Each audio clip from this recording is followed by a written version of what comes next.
Syederlund pengacara kondang Hotman Paris Hutapea bertemu DJ asal Norwegia Alan Walker. Pertemuan Hotman Paris Hutapea dengan Alan Walker ini berlangsung di Bali pada Senin 16 Agustus 2022 malam. Berikut informasi selengkapnya. Syederlund, pengacara kondang Hotman Paris Hutapea bertemu DJ asal Norwegia Alan Walker. Pertemuan Hotman Paris dan Alan Walker berlangsung di Bali pada Senin 15 Agustus 2022 malam.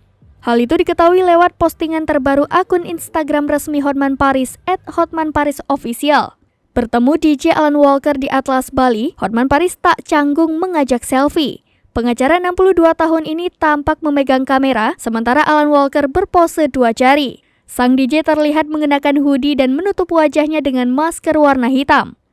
Lewat postingannya, Hotman Paris menyampaikan informasi Alan Walker masih akan menunjukkan penampilan terbaiknya malam ini pada Selasa 16 Agustus 2022.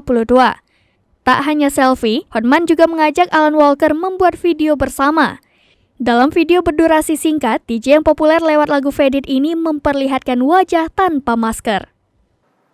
Demikian informasi terkini, Syederlund saksikan terus berita lainnya di kanal YouTube Serambi On TV, website dan Facebook serambinews.com.